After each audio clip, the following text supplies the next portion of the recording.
Hi, from Ellerslie. My name is LaDonna, and our hope for today comes from Psalm 4, 4-8.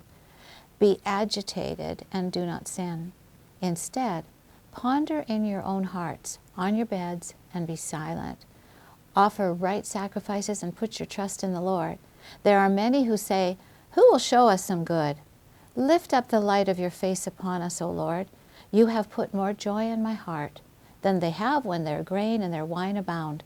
In peace I will both lie down and sleep, for you alone, O Lord, make me dwell in safety. This psalm is David's nighttime routine at a crisis time in his life, which he records and commends to us.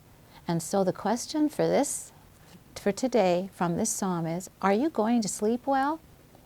I'm finding these days that each night as my head hits the pillow, a little discussion happens inside my head, and it's falling into a pattern. You might even call it a rut.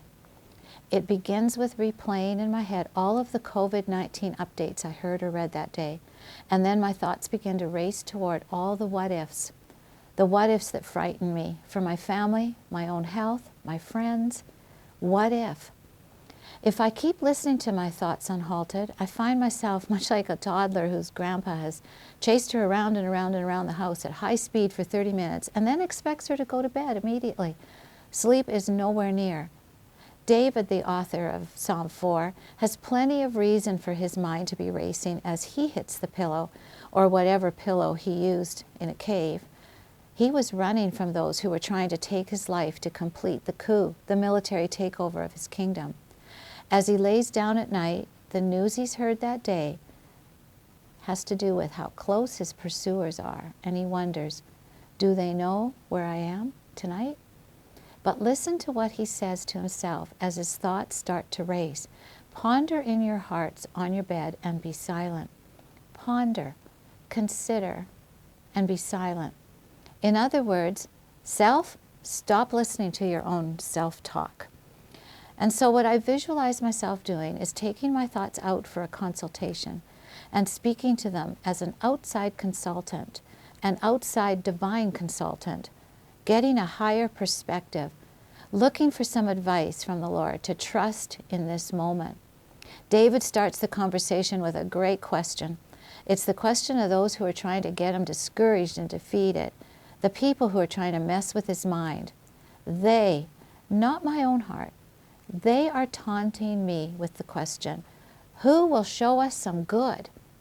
Well, certainly not them. And the way I visualize David talking to himself is, am I going to let those people have rent-free space in my head? God is the one who has been good to us. And there are allusions in this psalm to how he calls himself to remember not just some generic platitudes, but some concrete, real things God has promised and pulled off for his people. God will not let his story finish poorly, and I am in his story. And I can see some ways that I haven't even thought of, that God has done things way ahead of me to preserve me. And so I turn from myself to God and say with David, okay, I will trust that in the morning light you will lift up the light of your face on me. I love the way the Net Bible puts it. Smile upon us, Lord. And I visualize myself as an anxious child in the warm, cozy, strong arms of my loving Father who is looking down on me and saying, I've got this, LaDonna. I've got you. And it's amazing how in varying degrees, not perfectly, but progressively, I have found him filling my heart with more and deeper joy than those who lay down at night with millions of dollars in their bank accounts, who possibly have a lot more to worry about than I do now. He alone makes me dwell in safety. Sometimes I can even find myself saying, when I wake up, I still have you. And if I don't wake up, that means I'm with you forever. I win both ways. And then the next thing I remember is, hey, I'm awake.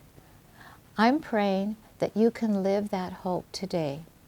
I'm praying that you can go to sleep tonight with that hope.